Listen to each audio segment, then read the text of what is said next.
Bona tarda a tothom, gràcies per l'assistència. Som a la tercera conferència d'aquest cicle de jornades de meteorologia i canvi climàtic. Avui toca parlar dels oceans, els mars i el paper que juguen en el clima del nostre planeta, del planeta Terra o planeta Mar. L'aigua domina el nostre planeta, la superfície del nostre planeta, i juga un rol molt destacat, molt important. Serà, doncs, la doctora Eva Calvo qui ens explicarà aquest paper dels oceans, del mar en el nostre planeta i en el nostre clima. Us llegeixo una miqueta breument el seu currículum perquè així també sapigueu qui tindrem que ens farà aquesta explicació. La doctora Eva Calvo és doctora en Química per la Universitat Politècnica de Catalunya i membre del grup de recerca de Biogeoquímica Marina i Canvi Global de l'Institut de Ciències del Mar de Barcelona, on és científica titular. La seva recerca es centra en els climes del passat i la influència i la relació de les variacions del diòxid de carboni en l'atmosfera i la resposta i influència dels oceans en la variabilitat climàtica i l'impacte sobre els ecosistemes marins. És coordinadora de l'àrea de Ciència i Tecnologies Marines de l'Agència Estatal d'Investigació i membre del grup d'experts sobre el canvi climàtic de Catalunya. Per tant, moltes gràcies, doctora Eva Calvo, per ser avui amb nosaltres i us els deixo tots ben amatents amb l'explicació que ens faràs. Moltes gràcies, fins ara. Molt bé, ens sentiu bé tots? Sent el micro i... Sí? Molt bé. Bé, doncs, moltes gràcies per la presentació, moltes gràcies per la invitació per poder estar aquí amb vosaltres i formar part d'aquest cicle de conferències, que vull aprofitar més també per donar l'enhorabona a l'Ajuntament de Palafrugell, perquè trobo que està molt bé potenciar aquest tipus d'iniciatives que ens permetin, en aquest cas, en la temàtica del canvi climàtic i en el meu cas dels oceans, de poder arribar millor al públic en general. Jo el que faré, ja ho he explicat una mica al regidor, de la meva recerca va lligada a la relació que hi ha entre els oceans i el clima. Com els oceans modelen i modulen el clima del planeta i en el context actual de canvi climàtic, com aquest canvi climàtic actual afecta en els nostres mars i oceans. Jo aquí havia posat un altre títol que potser també lligaria amb el que us explicaré avui, que són les nostres responsabilitats amb el planeta Aigua. Ja veieu que m'he permès la llicència de canviar-li el nom al nostre planeta, i això ho he fet, perdoneu que el marcador. Això de planeta Aigua en comptes de planeta Terra ho podeu veure bé amb aquesta imatge d'aquí, que suposo que esteu tots bastant acostumats. És una imatge, una fotografia des de l'espai. En aquest cas centrada en el continent europeu i el continent africà, que és una de les més habituals. Però si donéssim la volta, a l'altre costat tenim l'oceà Pacífic, tot blau, tot aigua, també es coneix el planeta com el planeta blau, per tant la importància que us deia de l'aigua en el nostre planeta. Pel que fa al Pacífic, em va fer gràcia aquest diagrama, on es pot veure alguns van tenir en col·locar tots els continents a dintre de l'oceà Pacífic. Hi ha Groenlàndia inclús aquí baix, i veure que efectivament a més tots els continents hi caben només a l'oceà Pacífic, perquè veieu una mica les dimensions de les que estem parlant. Aquí en aquesta imatge el que veieu és el planeta Terra, l'esfera, un cop se li ha tret tota l'aigua que la cobreix, i hem fet una bola amb aquesta massa d'aigua. I el que podeu veure, aquí teniu tot el planeta.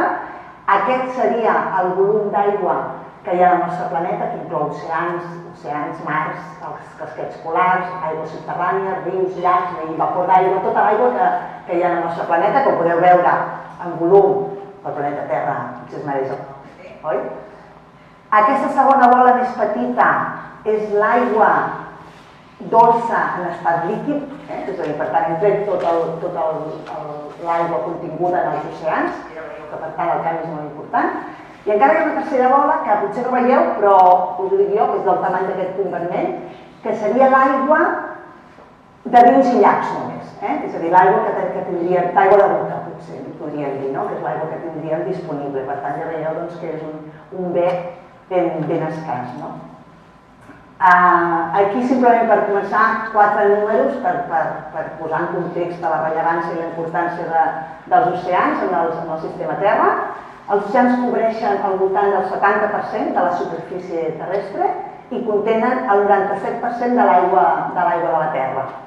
El 80% de la vida a la Terra es troba en els oceans. Els oceans, a més, produeixen el 50% de l'oxigen del planeta, així com en els continents tenim les plantes, que a través de la fotosíntesi produeixen oxigen. L'equivalent en els oceans són les algues microscòpiques que també fixen diòxid de carboni i produeixen oxigen. No se'n sent, no, Iara? Sí. Provarem. Sí? Sí, no funciona, sí. Un altre aspecte important és tenir en compte que al voltant del 40% de la població vivim en una franja inferior als 100 quilòmetres de la costa. Per tant, la nostra relació i interrelació amb el mar és molt important. I pel que fa, més relacionat ja amb el clima, els oceans han absorbit ja més del 90% del calor extra causat per l'efecte hivernacle. És a dir, aquest excés de calor que deriva sobretot del fet que estem emetent, l'activitat humana està cremant combustibles fòssils, estem generant diòxid de carboni, CO2, que estem emetent a l'atmosfera. Aquest diòxid de carboni és un gas amb efecte hivernacle, que es diu. El que fa és absorbir gran part o una part de la radiació que la Terra retorna a l'espai, i és el que està fent que el planeta s'estigui escalfant, que la temperatura estigui augmentant. Això el que fa, aquí el que simplement us vull mostrar és, això és el present, aquí a la dreta, és l'evolució des de l'any 1970, de com aquest calor extra està sent absorbit pels oceans. És tot això que veieu en blau, com us dic, aquest 90%. Els altres compartiments del sistema Terra, que és gel, terra i atmosfera, es veu aquí molt petitonet, és a dir, aquest 10% restant és el que ha anat a escalfar l'atmosfera, els continents i el gel, o desfer inclús el gel. Per tant, aquesta capacitat dels oceans, per una banda pel seu gran tamany, però sobretot per la seva important capacitat calorífica, fa que siguin un element clau en el sistema climàtic. A més, també perquè són els responsables de distribuir la calor que rebem del Sol, que es rep sobretot en els tròpics, aquesta banda d'aquí, i són els responsables, com dic, de distribuir aquesta calor entre les diferents latituds del planeta. Aquí el que us mostro és el que es coneix com a circulació termohalina, que és com una gran cinta, imagineu-vos una cinta d'aquestes d'aeroport, on en vermell són els corrents superficials, que sobretot, per començar per aquí, en els tròpics es desplacen cap a les altes latituds. Un cop arriben a les altes latituds, això són aigües que venen càlides, des d'aquí, i molt salades. A mesura que arriben a les altes latituds, van guanyant densitat. I el fet de ser més denses fa que s'enfonsin fins a les profunditats, fins al fons del mar. I en blau el que teniu és aquesta circulació, aquest corrent de retorn que va cap a l'Atlàntic Nord i llavors torna a sortir en el Pacífic i en l'Índic. Aquí tinc un vídeo, a veure si va, simplement perquè veieu una mica aquesta és una simulació una miqueta perquè veieu, no sé si ho veureu en petitet, es veuen les fletxetes petites superficials, això seria els tròpics, el corrent del Golf, que és el que transporta aquestes aigües calentes i salades cap al nord, i un cop aquí dalt, ja ho dic, per aquest augment de la densitat s'enfonsen fins al fons. I llavors això, de retorn, fa que tancant el cercle, el cicle, i que tornin a pujar a la superfície en altres punts del Pacífic i l'Índic. Això és molt important per un costat, perquè, com us dic, distribueix la calor entre les diferents latituds, però també és molt important perquè aquestes aigües, aquest diòxid de carboni que tenim en excés, i el que no tenim en excés, però els oceans absorbeixen aquest diòxid de carboni que a l'arribar en aquests punts de l'Atlàntic Nord permeten segrestar-lo a grans profunditats i, per tant, retirar el diòxid de carboni que tenim a l'atmosfera cap a altres profunditats que queden, d'una certa manera, aïllades de l'atmosfera per segles i mil·lennis, i que, per tant, contribueixen a retirar el diòxid de carboni i a disminuir l'efecte hivernacle del nostre planeta. Llavors, això ja està vist. Perdó, tornem a començar. Ara. Aquí és una imatge molt fosca, però aquí es veu la costa est dels Estats Units i és una imatge, un simulat, en diferents colors, la temperatura del mar. En aquests vermells és indicador de les aigües tropicals i calentes, que transporten aquestes aigües cap al nord. Com veieu aquí, és un corrent molt important, fins a 500 vegades en volum d'aigua del que seria l'Amazones. I l'interessant és que si compareu les temperatures, perquè veieu l'impacte que té això sobre el continent europeu, aquesta corrent del Golf es desplaça cap al nord i cap a l'est. Si comparem les temperatures mitjanes al mes de febrer, no aquest mes de febrer, que és una mica més càlid que l'habitual, però de Barcelona i de Nova York, que estan més o menys a la mateixa latitud, a 40 graus nord, a Barcelona tenim unes temperatures mitjanes al mes de febrer, atmosfèriques, de 8 graus, mentre que a Nova York és de menys 3 graus. I això és precisament donat a l'efecte que té l'arribada d'aquestes aigües càlides que a l'arribada a les nostres latituds i a tot el continent europeu desprenen aquesta calor que permet que tinguem uns hiverns molt més suaus que no l'equivalent al continent americà. Aquesta gràfica no es veu massa bé, però simplement és una mica per donar-nos la idea de la importància que té aquesta circulació oceànica, aquesta formació d'aigües profundes en l'Atlàntic Nord en el sistema climàtic i donat el context en el que estem d'augment desmesurat de les emissions de diòxid de carboni, la concentració, augment de la temperatura. Això fa pensar que poden haver-hi certs punts d'inflexió o llindars crítics en els quals només un petit canvi pogués provocar uns canvis abruptes importants. I ara ja fa uns anys, en l'any 2008, es van identificar quins aspectes o quines parts del sistema climàtic podrien ser més sensibles a patir algun d'aquests llindars crítics, que es podrien veure superats. I una d'elles, precisament, és aquesta circulació termoalina i la formació d'aquestes aigües profundes a l'Atlàntic Nord. Aquestes possibles disrupcions, no sé si us sona aquesta pel·lícula, El dia de mañana, ja té uns anyets, del 2004, em sembla que és, el que feia era precisament imaginar què passaria si la circulació termoalina, si la formació d'aquestes aigües profundes a l'Atlàntic Nord es saturés de cop.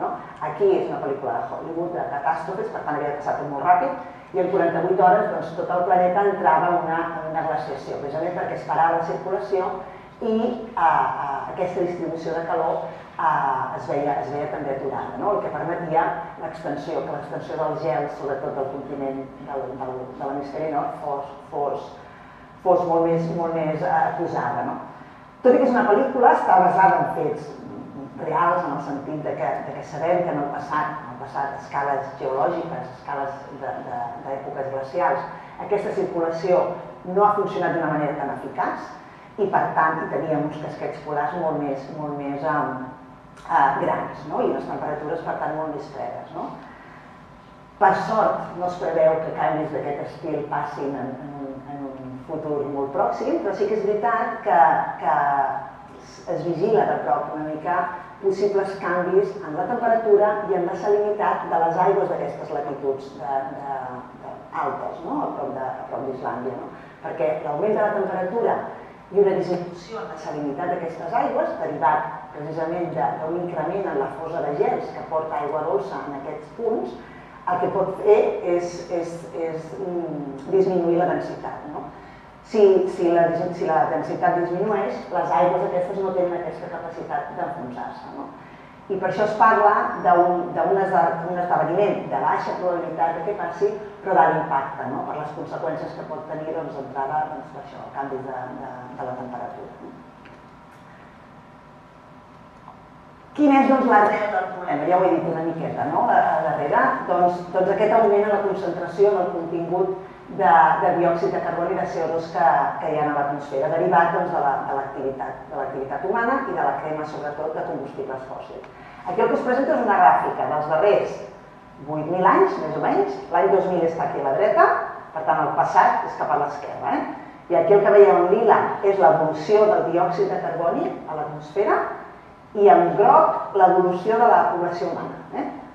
I el que veieu és que el diòxid de carboni augmenta precisament en el moment en què l'augment de la població humana i l'activitat humana és més important. Per tant, estan directament relacionats.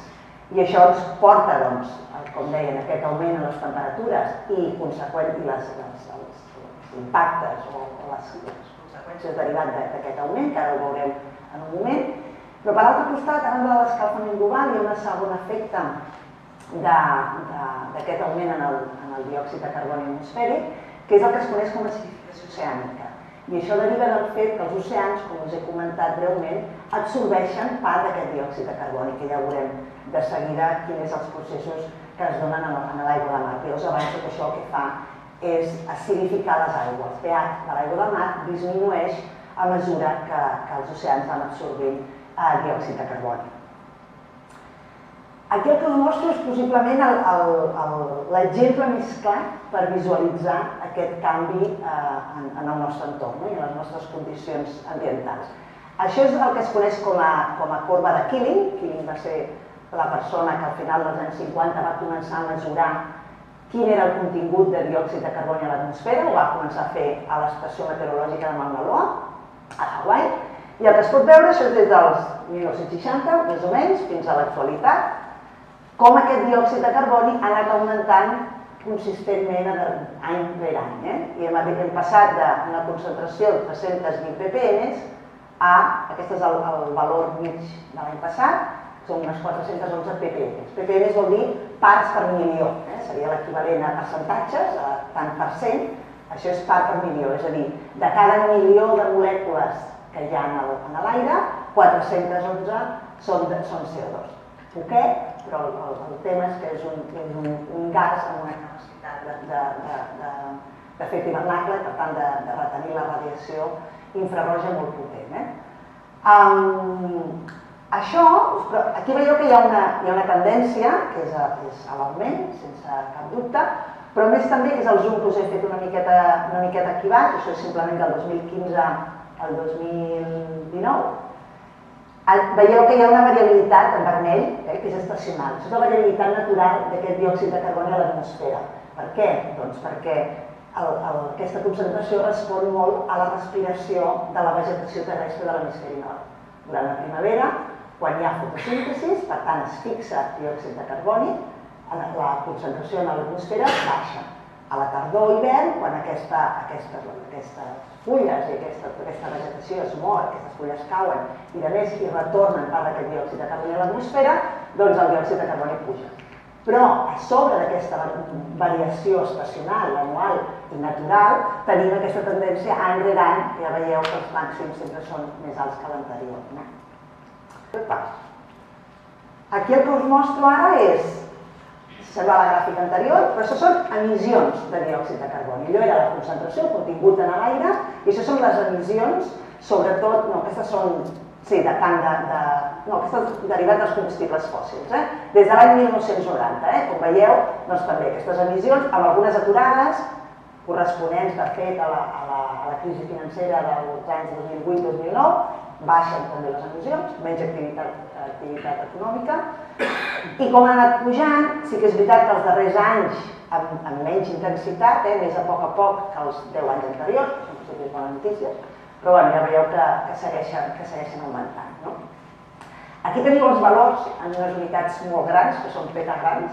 Això són la quantitat de diòxid de carboni que emetem cada any a l'atmosfera, quasi 36 petagrams de diòxid de carboni, que és el mateix que 10 petagrams de carboni, únicament. Un petagram són 1.000 milions de tones.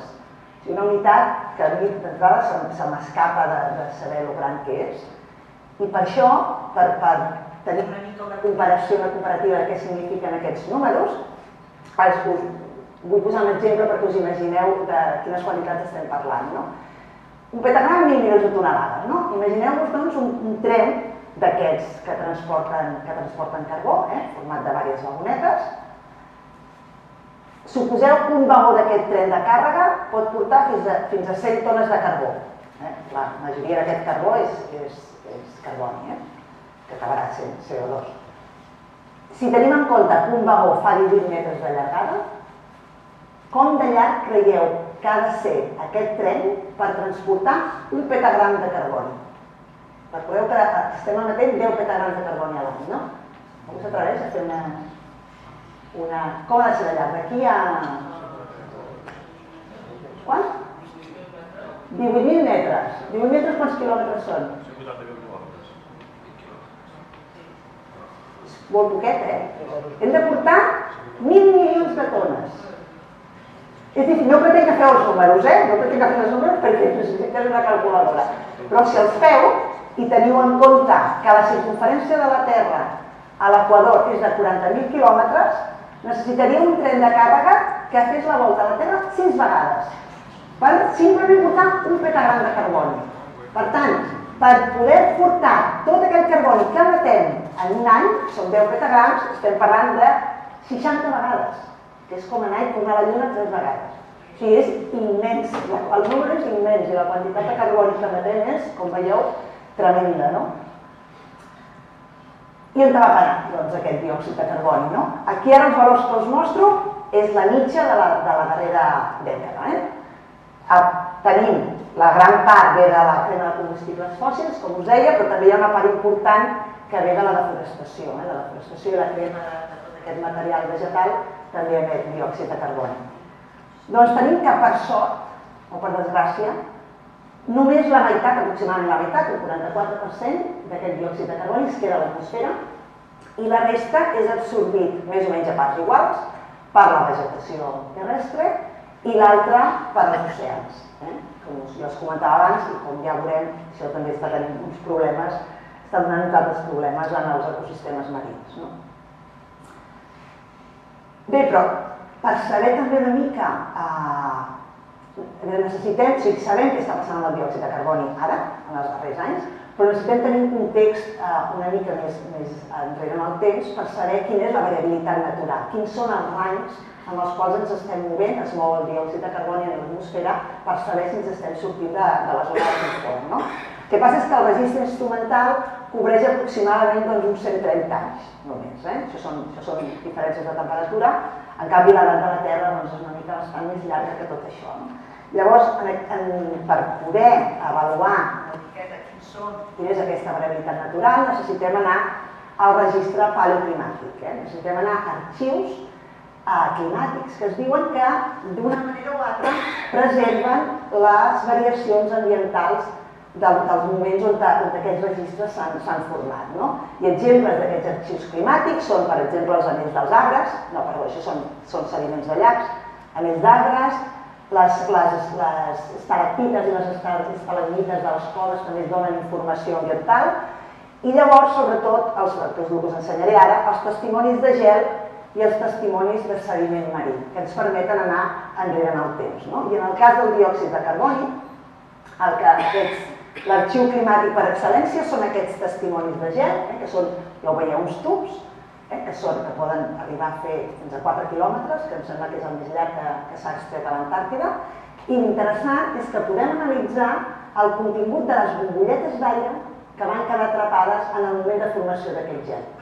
I això ens ha permès conèixer quin era el contingut de diòxid de carboni i d'altres gasos, com dic, en el moment de formació d'aquest gas. I tenint aquests registres tan llargs, a l'Antàrtida hem aconseguit arribar a un registre d'1 milió d'anys. Aquí us presento un, estic canviant d'escala, molt de cop, però no el tornaré a fer, només és descriptiva. Aquí tenim el present a la dreta, això són les variacions de diòxid de carboni a l'atmosfera analitzades en aquestes bombolletes atrapades en el gel.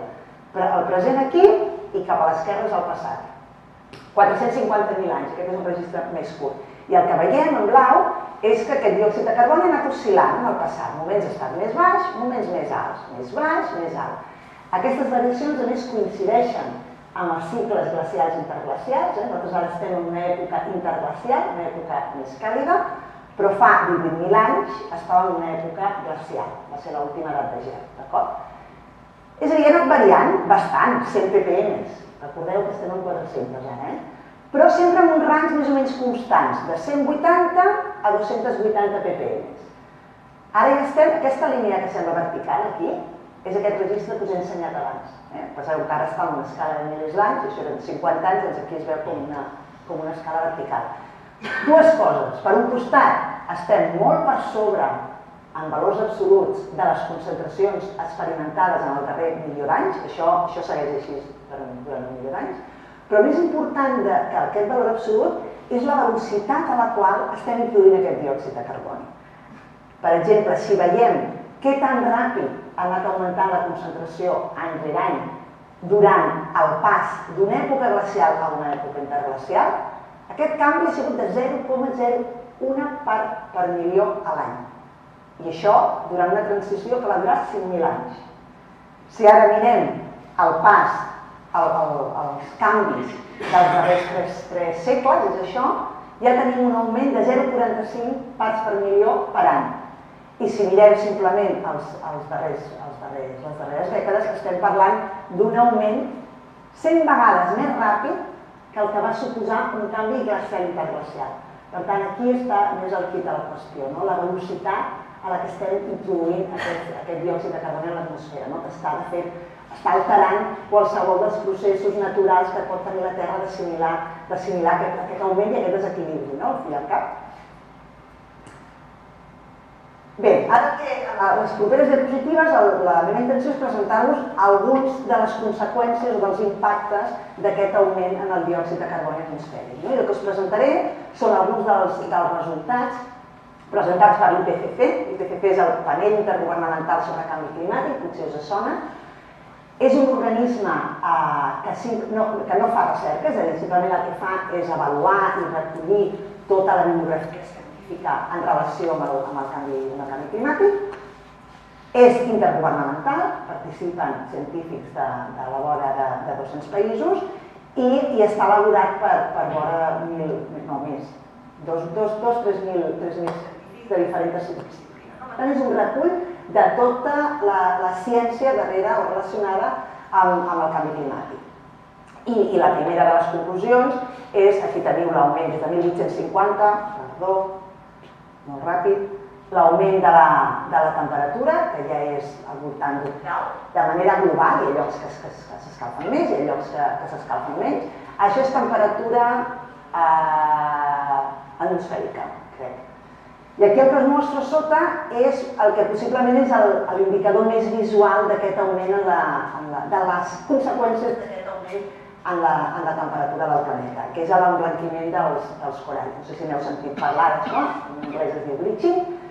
La següent imatge ho veureu millor, però aquí ja veieu que hi ha, això són els coralls tropicals com tots ens els imaginem, com tots els hem vist, ni que siguin fotos, de colors, i aquest emblanquiment fa que aquests coralls, aquí són imatges del setembre del 2016, a Okinawa i Nova Caledònia, on podeu veure aquí un efecte més gran d'aquest emblanquiment. Els coralls en si no tenen color. Els colors els donen unes algues que hi viuen en simbiosi amb aquest corall i que se beneficien l'un de l'altre i l'altre de l'un, i són els que els donen aquesta coloració.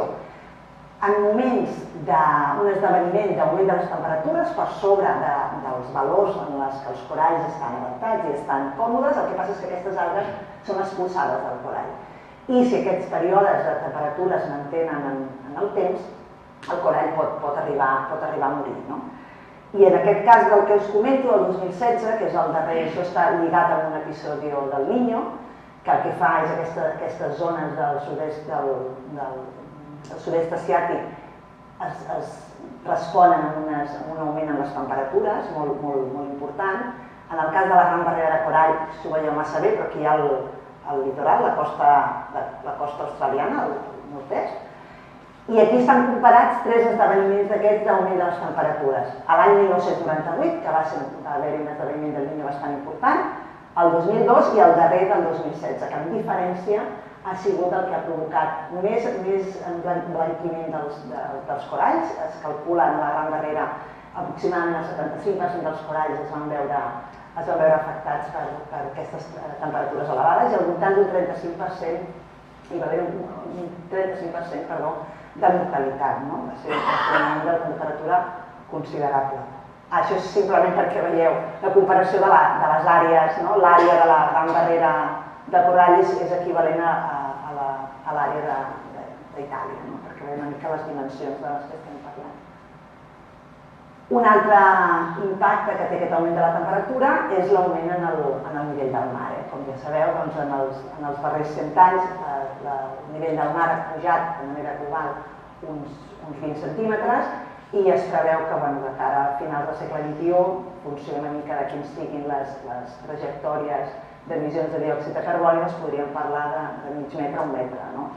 I això, com us deia, donat que una gran quantitat de la població vivim tant a prop de la costa, l'impacte és important, sobretot en illes i països on pràcticament són plans, és a dir, només que pugi a 20 centímetres fan 300 quilòmetres a dintre de terra. Un altre efecte de les temperatures és l'extensió del gel marí, de l'Àrtic. El gel marí, que no són els casquets polars, el gel marí fa referència al gel que hi ha en l'aigua, és a dir, el gel que es congela, l'aigua que es congela però que està a la superfície. Aquí el que veieu són dades que tenim des que tenim imatges de satèl·lit, amb les quals podem veure aquesta extensió del gel marí, des de l'any 1979, aquí, fins a l'actualitat, aquesta extensió ha disminuït en un 40%. Aquí tenim una comparació de setembre és el mes de l'any on l'extensió de gel és mínima, per això es comparen aquests dos. El setembre del 79 i el setembre del 2012, que de fet és aquest punt d'aquí, de fet és fins ara el mínim històric en extensió de gel. I això és molt important perquè en les latituds altes, en aquest cas a l'Àrtic, està patint el que es coneix com a amplificació polar. És a dir, s'està escalfant el doble de ràpid que altres latituds, que les nostres latituds, per exemple. Això és el que aquest mapa, aquests colors vermells representen. S'està escalfant molt més ràpid. I això es creu que té a veure precisament amb aquesta disminució del gel marí. Què passa? Això és el que s'anomena l'albedo. Si sabeu, l'albedo fa referència a la capacitat que té una superfície de reflexar la llum solar.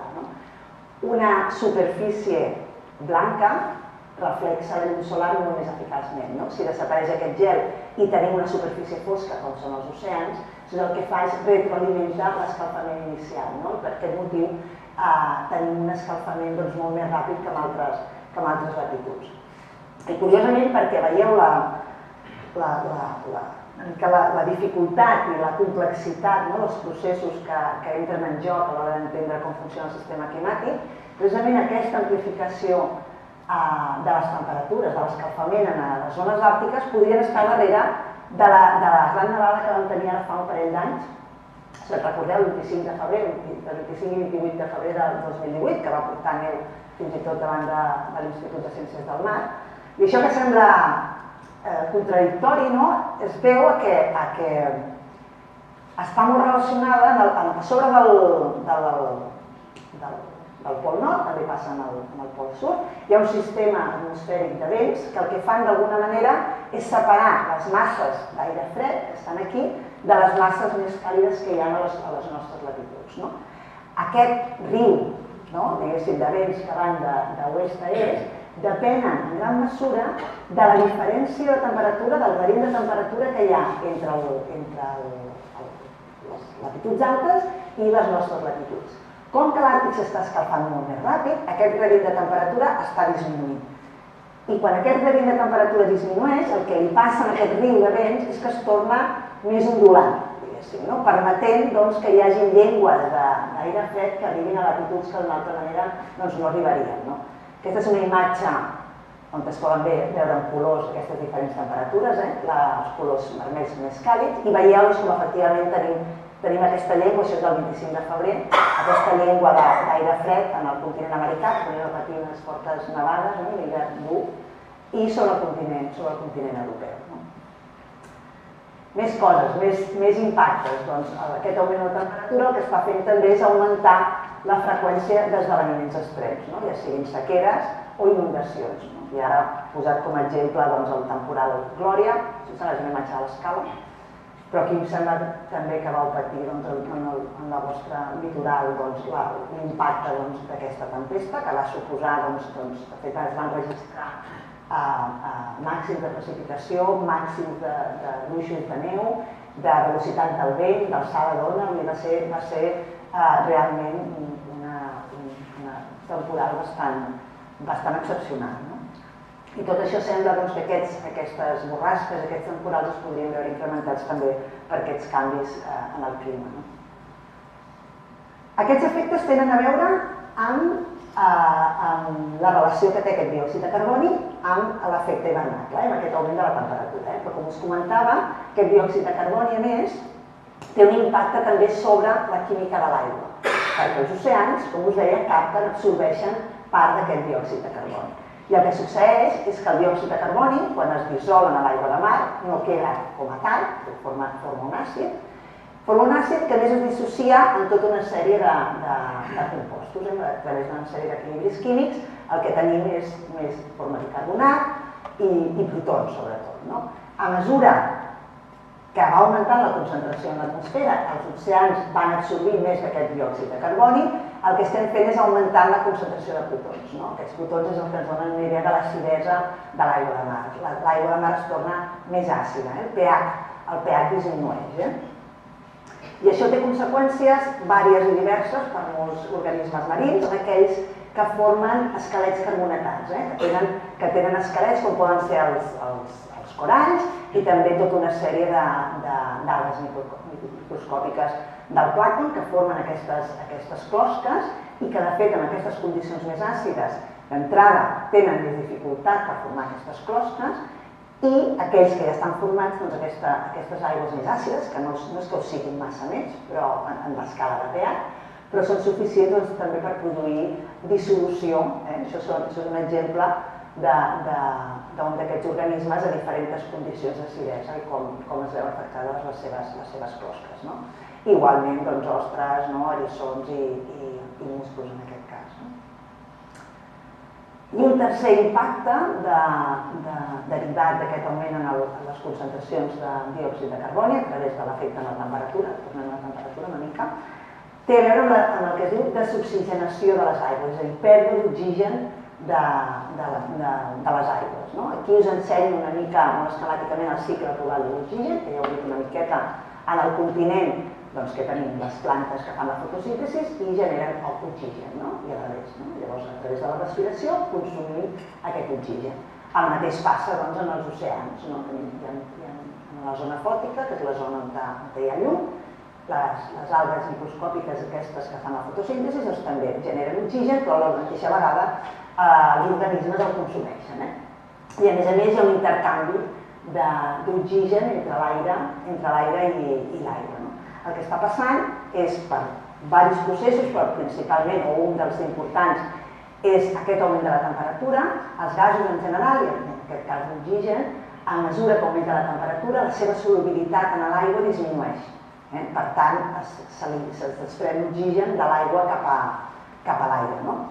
Es calcula que aproximadament el contingut d'oxigen en els oceans ha disminuït ja en un 2%, derivat d'aquest augment de la temperatura, però també d'aquesta solubilitat, però també amb un augment de la temperatura augmenta el metabolisme dels organismes, és a dir, respiren més, per tant consumeixen més oxigen.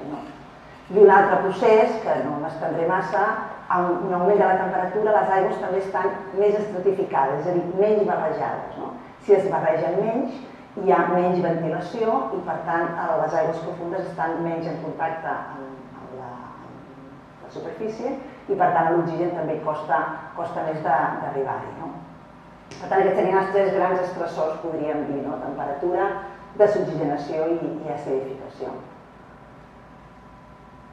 I ara, centrem, això ha sigut tot molt global, em van demanar més que intentés centrar el focus una mica més local, si no a Palafrugell, que és una mica difícil amb els oceans, és una mica difícil posar fronteres, però sí que ara el que us presentaré són alguns resultats obtinguts a partir del tercer informe sobre el canvi climàtic a Catalunya, que es va publicar ja fa 3 o 4 anys, i que ve ser una mica el germà petit de l'IPCC. La idea és el mateix, recollir totes les dades, tota la informació rellevant respecte al canvi climàtic, però en aquest cas en el nostre país. Aquí van participar uns 150 científics de diferents disciplines i són documents que han estat revisats a més per 50 científics més que han ajudat a acabar d'elaborar aquest document. I aquí faré una parada perquè aquest home d'aquí és en Josep Pasqual i el tenim al públic i no ho sabia. I ara s'explicarà una miqueta aquí d'en Josep Pasqual. Si faré un petit homenatge, ho sento, Josep, si t'ho esperaves, però... Aquí el que tenim, el que us presento són l'augment, és a dir, el mateix una mica que hem fet abans globalment, és l'augment de la temperatura del mar, en aquest cas, a l'estartit.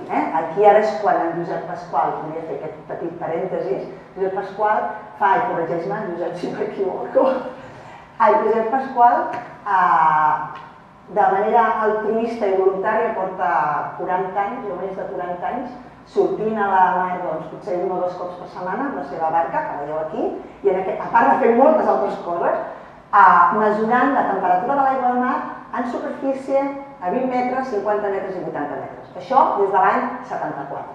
El qual ha generat una quantitat ingent de dades, en aquest cas oceanogràfiques, però també meteorològiques, que tenen un valor que no us podeu imaginar, no? Precisament ara per poder ser capaços de posar en context on estem i d'on venim. O sigui que algunes de les gràfiques que n'han sortit són totes d'en Josep Pasqual, que surt de fet davant de l'estartit, a 4 quilòmetres, em sembla, de la costa, en aquest punt fixe, i com veieu, en el cas de la temperatura, estem allà mateix, més o menys, que les temperatures globals, han anat augmentant 0,3 dècimes de grau per dècada des de l'any començaments dels 70. A més, amb aquestes dades també d'en Josep, científics de col·legues d'allà de l'ITM i també del CEAC, de Blanes, un altre centre del CSIC, el que es va veure aquí, el que hi ha representat des de l'any 74, són els dies de l'any en què la temperatura a 20 metres de profunditat era superior a 18 graus. És a dir, una mica per donar una idea de la llargada, no només què tan calent ha estat en aquell estiu, sinó com s'ha allargat en el temps aquelles condicions d'estiu. I llavors el que es veu és que cada vegada els estius o les condicions d'estiu són més llargues. I això es creu de fet que està darrere d'una de les mortalitats, que són uns invertebrats que es diuen gorgònies, que n'està ple al litoral català, i que l'any 2003 van veure haver un esdeveniment molt important d'augment de la temperatura i van patir unes mortalitats bastant importants. Aquestes són algunes de les imatges d'en Rafael Coma i d'en Quim Garrabó, que són científics de l'ICM i del CEAC, que van identificar aquests tipus d'esdeveniments. Una altra de les coses que ha fet el Pasqual és mariògraf. Per tant, aquí el que tenim són canvis en el nivell del mar. Això és més recent, és l'any 1990, i veiem també que el nivell del mar ha anat augmentant, al voltant de 4 centímetres per dècada, això és una mica més que la mitja global, però està molt d'acord amb altres mariògrafs que tenim en el Mediterrani. Un altre impacte, sobretot de l'augment de les temperatures, és la tropicalització i desplaçament d'algunes espècies cap al nord. Això és l'exemple del tallans, que em sembla que és un peix molt preuat en pesca esportiva, sobretot. I aquí el que tenim són dades des de 1988 fins a l'actualitat, més o menys. Això és el sud, això és el delta de l'Ebre i això és el port de Barcelona. Això són captures d'aquest peix. I el que es veu és que en el sud, des de l'any 1980 a l'actualitat, han disminuït aquestes captures, mentre que en el port de Barcelona, més al nord, per tant, aquestes captures augmenten en l'actualitat. Això s'ha interpretat precisament com un desplaçament d'aquest peix cap a latituds més adequades al seu hàbitat i a les seves condicions. Un altre dels aspectes que normalment acaparen uns titulars són les proliferacions de meduses i l'arribada d'aquestes meduses a les platges, i el que sembla és que sobretot aquestes arribades es veuen beneficiades per anys que són especialment càlids i secs. No tant perquè n'hi hagi més, el que és important és que aquestes meduses poden estar allà però no arribar fins a la costa. I en canvi el que es veu és que augments de la temperatura i condicions més seques, menys precipitació, per tant, canvis, això implica canvis en els gradients de salinitat també entre la costa i la plataforma continental, una mica més a fora. Els anys càlids i secs, per tant, fan que aquestes meduses arribin més cap a la costa. I ja per últim, aquestes 3 diapositives les he posat una mica a l'últim moment, arrel també de la tempesta Glòria, se'n va parlar molt del Delta de l'Ebre, que és una zona molt sensible, molt vulnerable al canvi climàtic, llavors simplement 3 apunts del que està passant amb el Delta. El Delta, de fet, moltes de les zones està a nivell del mar, bàsicament. Què vull dir amb això? Que si puja al nivell del mar, el Delta ja està al nivell del mar. Per tant, qualsevol petita pujada del nivell del mar té un impacte molt important en les condicions de tota la zona deltaica. Per altra banda, no només puja al nivell del mar, sinó que hi ha subsidència, és a dir, hi ha una compactació del terreny que fa que s'enfonsi, diguéssim, al voltant de 1 a 3 mil·límetres per any. Per tant, això s'afegeix una pujada a nivell del mar més el delta, que a més ja té aquesta tendència a la subsidència. Per tant, va en contra del manteniment d'aquest delta. I llavors, per últim, és el tema dels pantans, sobretot amb la construcció dels pantans de Mequinensa i Riba-roja, als anys 60, això que va impedir és que gran part del sediment que arribava i que alimenta el delta no es pogués arribar. Ara es calcula que només arriba un 1% del sediment que arribaria si no hi haguessin aquests embalsaments. Llavors això al final, el tema és que el delta és un sistema dinàmic. Nosaltres allà el que hem anat a fer és a plantar arròs i a posar-nos allà a primera línia de mar. És un sistema dinàmic que, com veieu, està afectat per diversos fenòmens. És més, la mateixa formació del delta també és derivada de l'activitat humana. Aquí teniu un diagrama una mica de com s'ha format el delta, que de fet no es va formar fins al voltant del segle VII i segle X.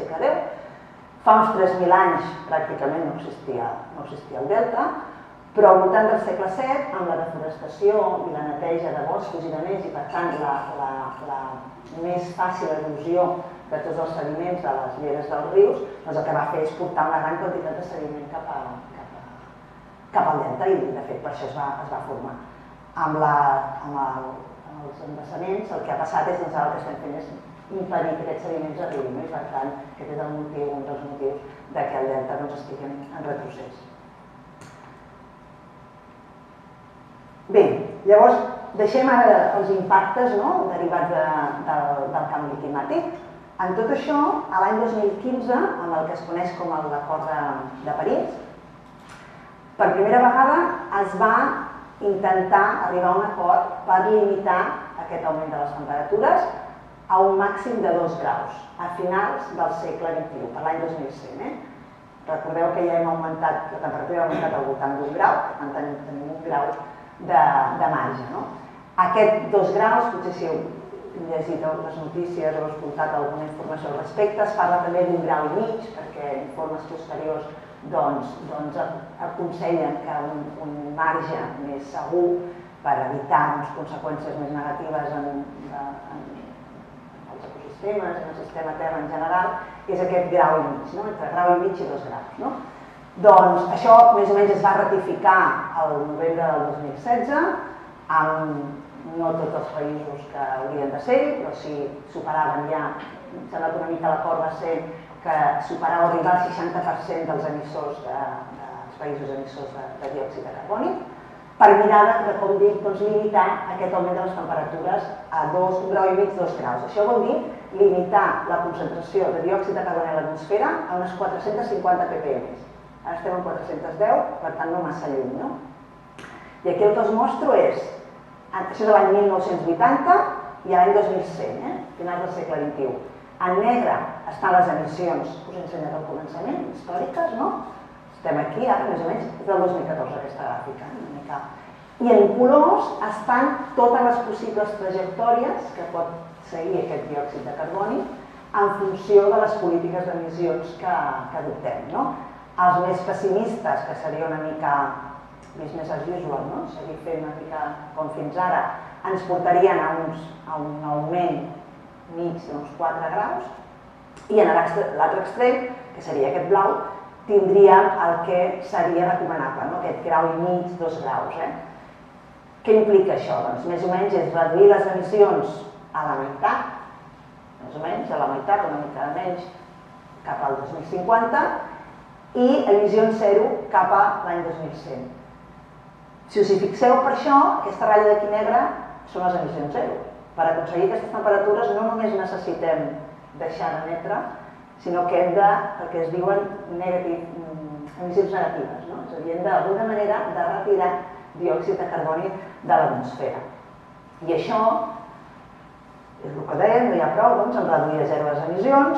Aquí molt breument, simplement, alguns exemples, algunes de les idees que s'han llançat per mirar de retirar, no només retirar diòxid de carboni de l'atmosfera, però per mirar de reduir o de mitigar aquest augment de les temperatures, que impliquen diversos processos d'augmentar la reflexió de l'energia més de vegada cap a l'espai.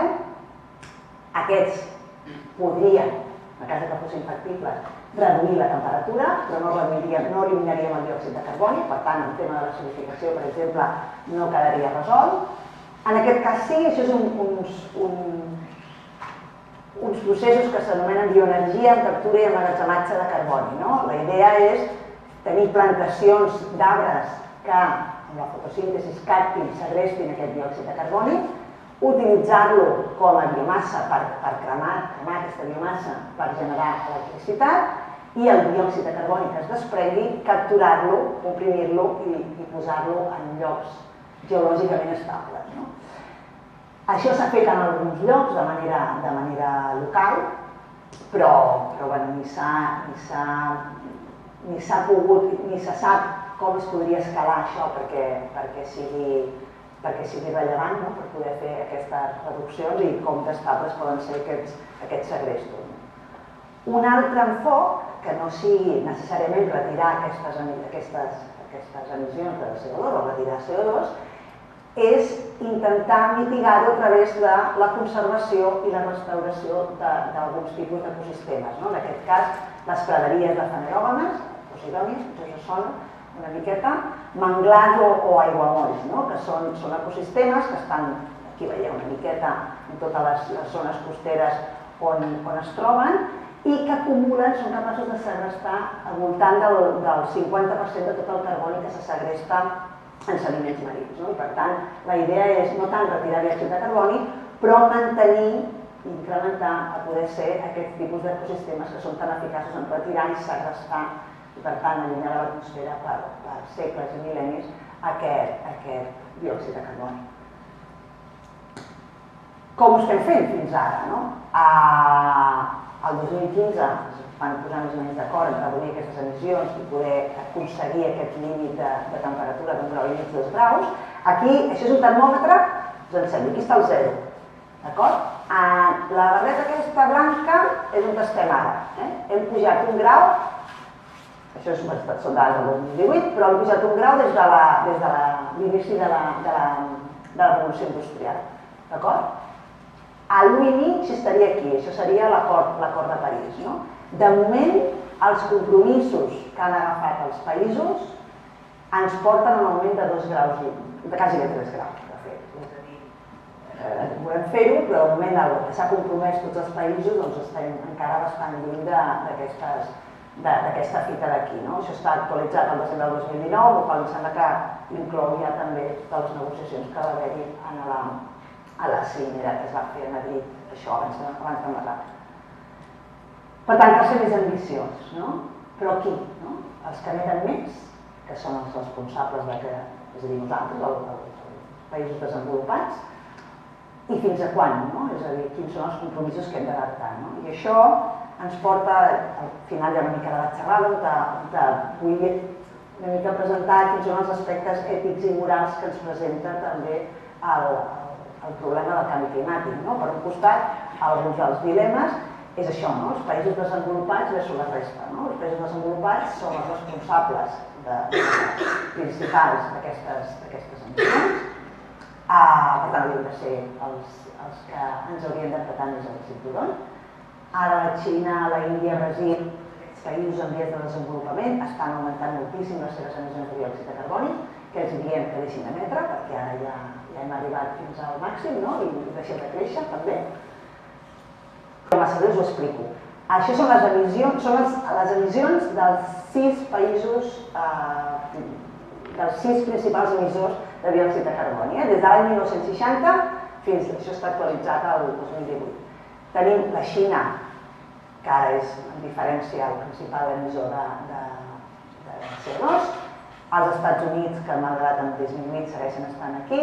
Aquí en blau tenim tota la Unió Europea, no estan els països desglossats, després la Índia, Rússia i Japó. Si veiem això ara per càpita, és a dir, perquè la Xina són molts milions d'habitants, sí que emeten molt, però això canvia una miqueta, si ara ho fem els colors no ho podem massa bé, però aquí dalt el que tenim emissions per càpita, és a dir, per número d'habitants, els Estats Units són els que estan a dalt de tot, després Rússia, Japó, i la Xina en l'últim punt, l'última dada, sembla que ha superat ja a Europa, però estem allà. Aquesta és la mitja del món, més o menys, i després la Índia. I això, a més, comentaré breument també més endavant, ens dona una idea de què en fem de l'energia que gastem. Per exemple, un europeu, si agafem com a exemple una tonelada, un europeu emet una tonelada de diòxid de carboni al mes per alimentar-se, desplaçar-se, escalfar-se, el mateix que emet un nord-americà en 2 setmanes. Nosaltres amb els mateixos beneficis, si comparem a Estats Units i Europa, que podríem dir que econòmicament són comparables i per tant estem en igualtat de condicions, els americans utilitzen el doble d'energia que utilitzem nosaltres per obtenir els mateixos beneficis. I en el cas d'un hindú, un europeu utilitza en un mes, un hindú fa en un any. Per tant, el consum d'aquesta energia és també un tema rellevant. Aquesta és una web, aquesta que us poso aquí, que està molt xula, perquè mostra el mapa mundi de diferents països, no en funció de la seva extensió, sinó en funció de diferents conceptes. Aquí el que us ensenyo és en funció de les emissions de diòxid de carboni que fa. Llavors ja veiem com es distorsiona tot. Tenim Estats Units molt més gran, curiosament molt més gran que el Canadà, jo hauria pensat que potser serien similars, però no, Alaska es fa enorme, Europa també molt gran, i el sud-est tot Xina i la Índia i de més, i òbviament Amèrica del Sud i l'Àfrica, països més desenvolupats, on aquestes emissions són molt menors. I curiosament, precisament els països desenvolupats, que són els que més emetem, també som els menys perjudicats pels efectes del canvi climàtic, també perquè estem possiblement més preparats per adaptar-nos. I els que tenen menys responsabilitats són els que les patiran més greument. Solucions globals, és a dir, trobarem que és el que us comentava abans de la geoenginyeria, trobarem una solució que ens doni, que ens resolgui el problema, i amb això és la idea aquesta de que la tecnologia ens podrà tornar a posar a puestos sense haver de sacrificar ni estils de vida ni desenvolupament econòmic. Això és el que crec que és un error, perquè haurem de fer de tots plegats esforços més grans, que no simplement esperar que una tecnologia ens resolgui la papereta. Sí que hi haurà solucions a nivells locals o regionals, països amb més vent o amb més sol poden generar energia de maneres més netes, però una solució global és complicat.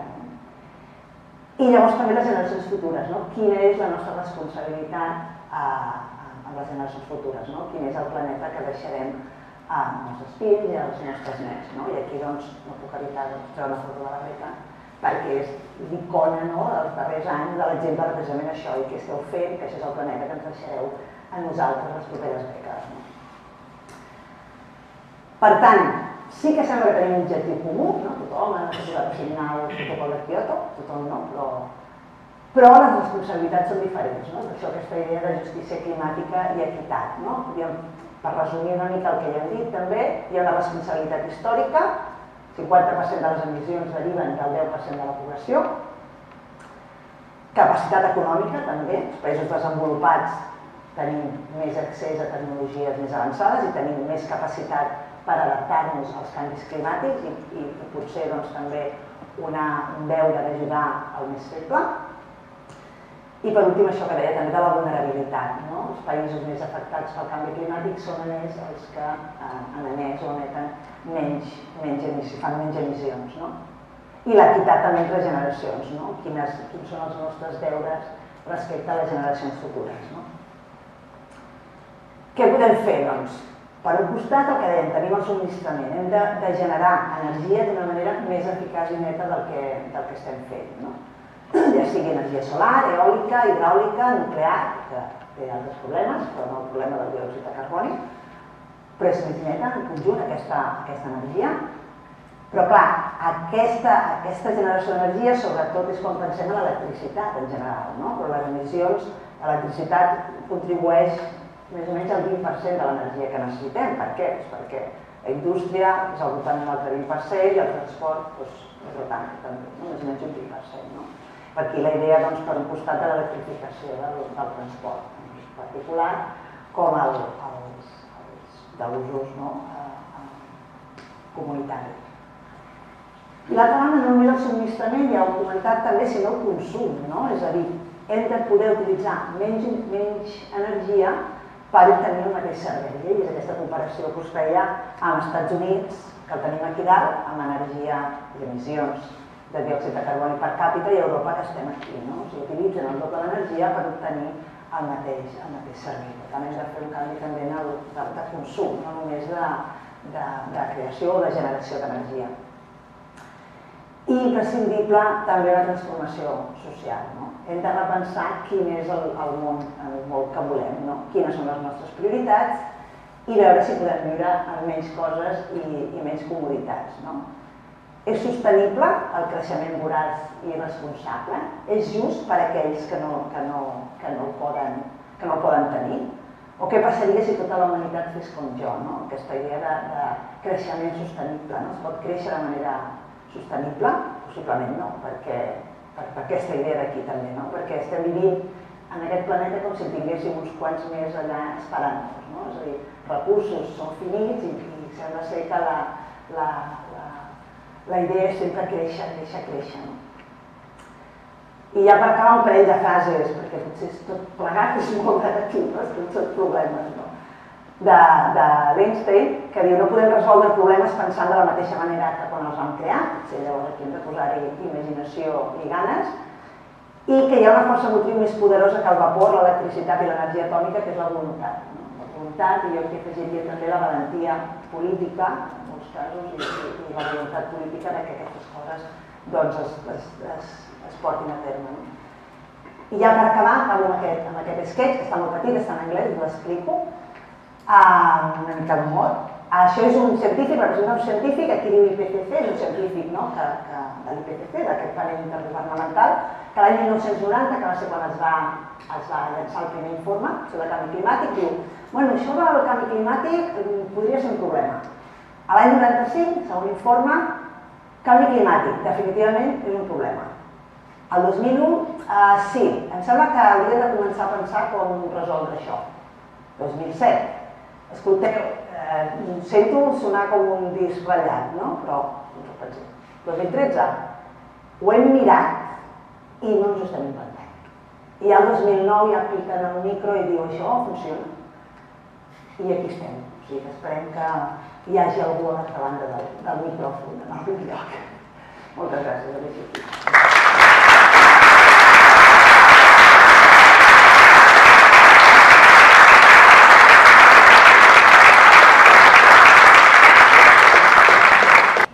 Moltes gràcies, Eva Estiquet, aquest raconet. Per precisament ara donar-vos la paraula a vosaltres. Si teniu algun dubte o alguna cosa que vulgueu preguntar-li, que la tenim aquí, doncs és el vostre moment.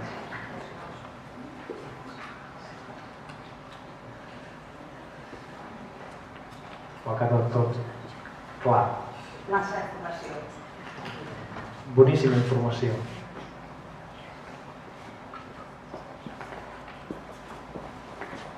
Jo te'n llenço una, doncs, a veure si és la primera. La vaig fer també la setmana passada, i és el tema que ho has mencionat una miqueta, hi ha aquests, o per dir-ho d'alguna manera, els punts de no retorn. 400 parts per milió de diòxid de carboni a l'atmosfera, en James Loveloy va dir que era un punt de no retorn. Què, perdó? un punt de no retorn. 400 ja els hem superat i va creixent. Ara ho deies, has tret la xifra de 450 parts per milió. Bé, sí, pot oscil·lar una miqueta, no el coneixement exacte de tot el que passarà, però correm el risc d'arribar en aquest punt de no retorn, que a partir de si rebentem una barrera la cosa es desboqui? Això era el que anomenaven els tipping points, que diuen en anglès, que són aquests punts d'inflexió o llindars crítics, si puc traduir-ho, en el que efectivament, i això els sistemes naturals ho tenen, vull dir que tenen, hi ha un punt que un petit canvi, és com allò de la gota que va omplint el got, una gota no passa res, però hi ha un moment que hi ha una gota que sí que fa vessar el got. Llavors aquests llindars existeixen on estan. Una mica estem fent un experiment amb el planeta, jo trobo, vull dir, pot arribar? Jo crec que sí que pot arribar, el que passa és que estem retrasant tant les accions que, si no ens posem les piles, sí que podria passar, quines serien les conseqüències? Tampoc ho sé, ja et dic, vull dir, són tan complexes tots els processos i mecanismes que lliguen unes coses amb les altres que és una mica el que dic, una mica un experiment, també, per tant, com més endarrerim, doncs sí. Gràcies. També per referència, 411 parts per milió amb un observatori que està a dalt d'una illa a 4.000 metres al mig de l'oceà Pacífic. Aquí, en aquesta sala, és molt més alt aquest valor, i en els entorns urbans és molt més alt. És en un lloc remot que ens serveix de referència també per tota la sèrie històrica que hi ha.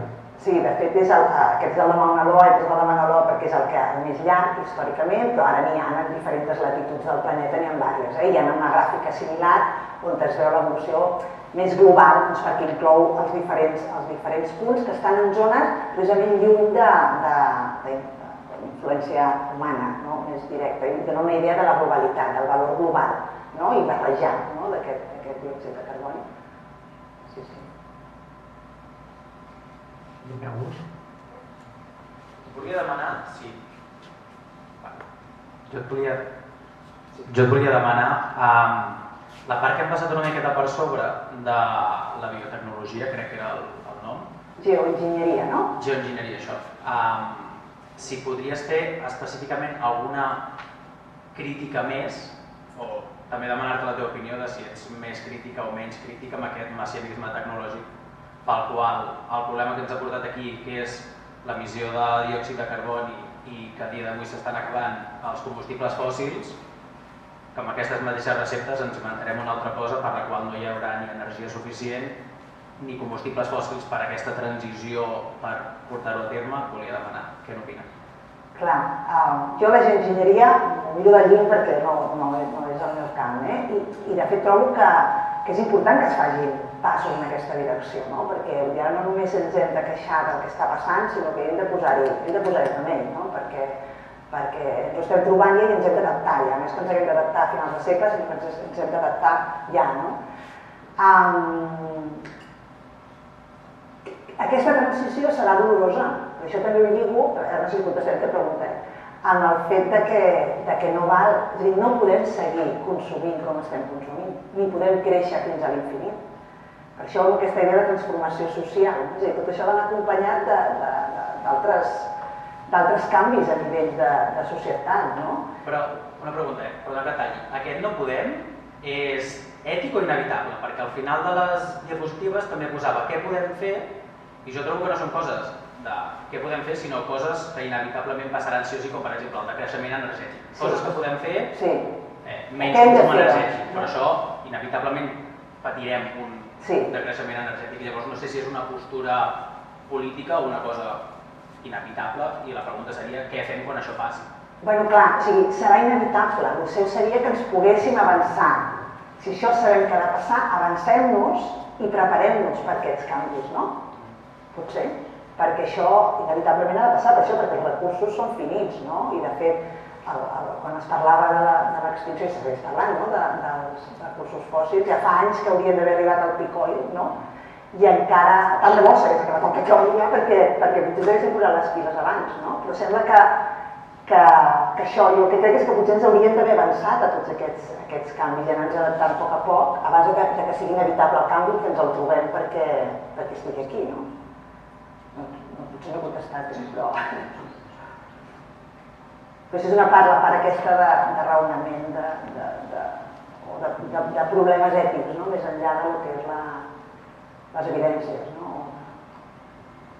El que queda clar és que si no fem res estem abocats a una situació que per nosaltres, espècie humana, és catastròfica. Sí. Perquè si agafem la diapositiva que has posat abans, no cal, però és aquella de les captures del peix que s'ha desplaçat de sud a nord, el peix ha migrat i ho ha tingut fàcil per adaptar-se a una situació canviant. Nosaltres som sedentaris, som urbanites, més del 50% de la població mundial viu en ciutats, i desplaçar-nos és un...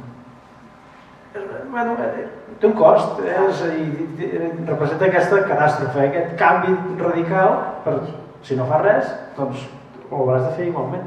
I a més aquí no n'he parlat, però aquí se'n parla ja de les migracions climàtiques, és a dir, migracions per motius no ja de guerres, o que sí que et portaran a guerres, però perquè no hi haurà recursos, però causades per canvis climàtics, ja sigui per augment en sequeres, per menys disponibilitat d'aigua, pel que sigui, no? O sí que n'hi ha, de fet, de migrants.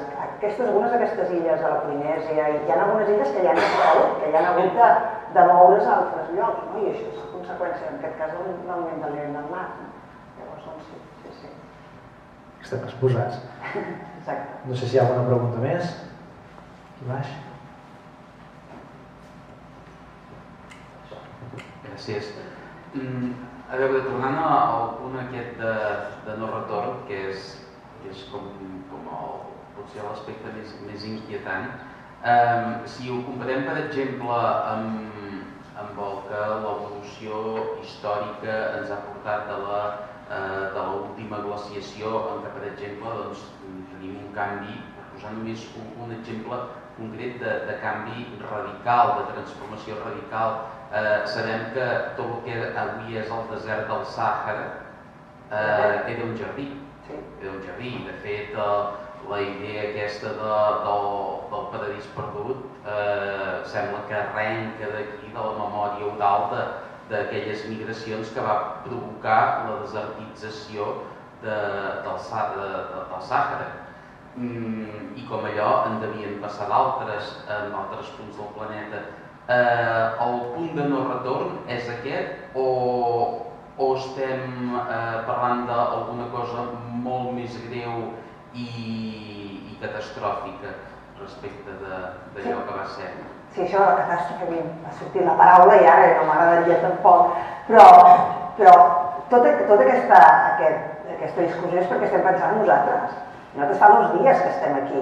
A Terra porta 4.000 milions d'anys i seguirà estant aquí. El problema és que no sé si estarem nosaltres o qui hi haurà. Però la Terra, la concentració de diòxid de carboni a l'atmosfera ha sigut molt més alta que 400 ppm, fins a 1.000 i 2.000. Hi ha hagut una atmosfera molt més agressiva, doncs això, el Cretaci, eren volcans i més sofre a l'atmosfera, és a dir, en les condicions hi havia vida. Però no estàvem nosaltres, nosaltres portem 2 dies. Tot això és el punt de no retorn en el sentit de fer difícil la vida com nosaltres la coneixem. La Terra seguirà aquí fins que el Sol exploti. Mirant el malic, no?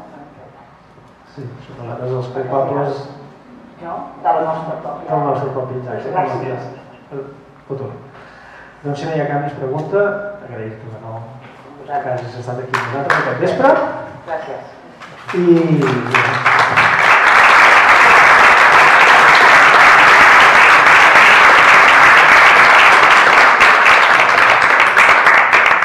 I res, recordar-vos, convidar-vos, dijous que ve tenim una xerrada del doctor Carles Roquer que ens parlarà de vulnerabilitat i riscos naturals enfocat en el tema del canvi climàtic, evidentment, que és el motiu de les jornades. Per tant, també serà un bon moment de veure això, com ens hem d'enfrontar a aquests canvis naturals que queda clar que som nosaltres els que els generem, aquests canvis antròpics. De nou, moltes gràcies. Ens veiem dijous que ve, 7:15 aquí mateix.